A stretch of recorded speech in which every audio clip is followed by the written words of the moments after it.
रास्ता खोल देते हैं। आप बताइए 17 करोड़ मुसलमानों को क्या पैगाम दे रहे हैं आप कि आप हर मस्जिद को छीन लेंगे मुझसे। नरेंद्र मोदी इस मुल्क में तारीख लिखना चाहते हैं। क्या तारीख लिखना चाहते हैं कि मैंने इस देश को, गांधी अंबेडकर के देश को मैंने हिंदू राष्ट्र बना दिया। मालदीव छोटा मुल्क, वो हमको आंख दिखा रहा है, चीन की गोद में बैठ गया। हम पाकिस्तान से हार गए। ये आपकी फॉरेन पॉलिसी है क्या? नरेंद्र मोदी ने पार्लियामेंट को नॉमिनेट किया या पार्लियामेंट ने नरेंद्र मोदी को प्रधानमंत्री बनाया? बताइए। आज मुल्क के 17 करोड़ मुसलमान भारत के वजीर आजम पर एतमाद भरोसा नहीं करते, बिल्कुल नहीं करते। बता रहा हूं, खुल के कह रहा हूं।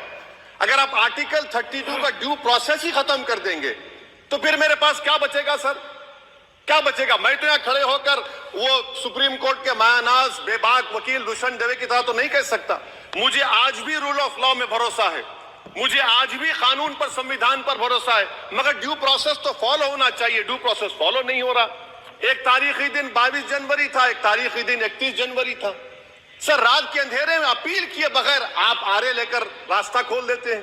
क्या पैगाम दे रहे हैं सर? 600 साल की मेहरौली की मस्जिद को बगैर को नोटिस दिए आपने डिमोलिश कर दिया। मैं जिम्मेदारी के साथ कह रहा हूं कि भारत के प्रधानमंत्री और उनकी सरकार भारत के मुसलमानों से उनकी शनाख्त को छीनना चाहते हैं। ख्वाजा अजमेरी के आस्थाने पर चादर बिछाइए, मगर आप जो चादर मुझसे छीनना चाह रहे हैं, मेरी मस्जिद है। आप हर मस्जिद को छीनना चाहते हैं। आप बताइए 17 करोड़ मुसलमानों को क्या पैगाम दे रहे हैं आप कि आप हर मस्जिद को छीन लेंगे मुझसे? फिर मेरा वजूद किस माने रखता है? मेरा शनाख्त क्या माने रखता है? रूल ऑफ लॉ क्या माने? अच्छा, 1991 के प्लेसेस ऑफ वर्शिप एक्ट पर क्यों नहीं बोलते आप लोग? आप उस पर कायम है नहीं है। आप 500 साल की बात करते। मैं आपसे कहता हूं भाई, 500 साल पे मत जाइए, बौद्ध पे जाइए, जैनिज्म पे जाइए, शैविज्म पे जाइए। कहां रुकेंगे? अरे इस देश को आजादी मिली 47 में, संविधान मिला हमको बाबा साहब अम्बेडकर का बराबरी का। उससे पहले तो राजा रजवाड़े थे, जमहूरियत नहीं थी, लोकतंत्र नहीं था, मगर आप उसको उस बारे में लेके जाते। अरे 500 साल आगे क्या होगा बताइए? आप किसी एक सिविलाइजेशन, सर अंग्रेजी में किसी ने कहा था, civilization can not be rewritten by hatred, history can not be corrected by demolition. आप ये नहीं कर सकते। और मैं उम्मीद करता हूं कि जब मौर्रिख तारीख लिखेगा, नरेंद्र मोदी इस मुल्क में तारीख लिखना चाहते हैं। क्या तारीख लिखना चाहते हैं कि मैंने इस देश को, गांधी अंबेडकर के देश को मैंने हिंदू राष्ट्र बना दिया। मैं उम्मीद करता हूं कि हमारे भारत के हमारे हिंदू भाई देश के प्रधानमंत्री की सोच को नाकाम करेंगे। उन पर है, अब देखते हैं क्या होता है। सर, नेबरहुड फर्स्ट की पॉलिसी है। नेबरहुड फर्स्ट क्या हो रहा है सर? हम सोशल मीडिया के जरिए फॉरेन पॉलिसी चला रहे हैं। मालदीव छोटा मुल्क, वो हमको आंख दिखा रहा है, चीन की गोद में बैठ गया। हमारे लद्दाख में हमारे जो लोग जानवर को लेकर घास चराए जाते, वहां पर चीन की आर्मी आके रोक रही। बताइए, बांग्लादेश चीन की गोद में बैठा हुआ है। आप गैलेंट्री अवार्ड दे रहे हैं, क्यों दे रहे हैं? कि चीन बैठा हुआ है। तो आपका बफर जोन गया कहां भाई साहब? आपका बफर जोन तो कहां गया नहीं मालूम, गायब हो गया बफर जोन। और दूसरी बात सर, आप ये भी देख लीजिए कि यहां पर मैं आपको इंपॉर्टेंट पॉइंट बताना चाह रहा हूं सर। ये हम बोलते हैं India middle east economic corridor, कितना पैसा है बताइए? वो नहीं बताया जाता। अच्छा सर, सबसे तकलीफदेह बात मेरे लिए है कि भारत ने यूनेस्को का इलेक्शन पाकिस्तान से हार गया। हम पाकिस्तान से हार गए। ये आपकी फॉरेन पॉलिसी है। यूनेस्को के इलेक्शन हम पाकिस्तान से हार गए। अच्छा, मामला इजराइल का, फलस्तीन का, गाजा का आया। अक्टूबर में 10,000 लोग मर गए, हमने यूएन में सीज फायर की तायीद नहीं की। दिसंबर आया, 20,000 मर गए, तो हमने तायीद कर दी। क्यों तायीद की? क्योंकि ग्लोबल साउथ को हमको फॉलो करना पड़ रहा है। भारत ग्लोबल साउथ को फॉलो कर रहा है। मेरे लिए तकलीफदेह बात है। यह आपकी नाकामी का बहुत बड़ा सबूत है।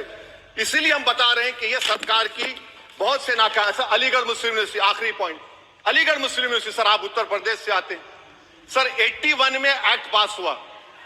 हमारा लॉ ऑफिसर कोर्ट में कहता है कि मैं पार्लियामेंट के एक्ट को नहीं मानता।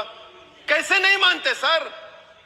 क्या नरेंद्र मोदी ने पार्लियामेंट को नॉमिनेट किया या पार्लियामेंट ने नरेंद्र मोदी को प्रधानमंत्री बनाया? बताइए। 81 के एक्ट को नहीं मानते। सर, 2 ही तो सेंट्रल यूनिवर्सिटी है मुसलमानों के। 1,80,000 आप ही के सरकार के दौर में मुसलमान हायर एजुकेशन निकल गए। आप अलीगढ़ मुस्लिम से छीनना चाह रहे हैं। Theory of separation of powers में एग्जीक्यूटिव हमको डिक्टेट करेगा, मेरी आवाज तो पार्लियामेंट है, अब मेरी आवाज के खिलाफ एग्जीक्यूटिव सुप्रीम कोर्ट में बोलता है। अलीगढ़ मुस्लिम यूनिवर्सिटी से इतनी नफरत क्यों है आपको? वहां पर तो हिंदू भाई भी पढ़ते हैं। सर, ये अलीगढ़ मुस्लिम यूनिवर्सिटी का मामला है सर। तो मैं आपसे इस बात पर, इस शेर पर अपनी बात को खत्म कर रहा हूं सर। आप भी उर्दूदां हैं जी।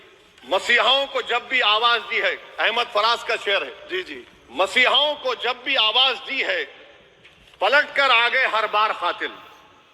मसीहाओं को जब भी आवाज दी है पलट कर आ गए हर बार कातिल। वहां क्या दाद खाही क्या गवाही, वहां क्या दाद खाही क्या गवाही, जहां हो मुंसिफों के यार कातिल। सर, मैं फिर से हुकूमत से मुतालबा करता हूं कि अल्पसंख्यक समाज के बजट के स्कॉलरशिप को आप डिमांड ड्रिवन करिए।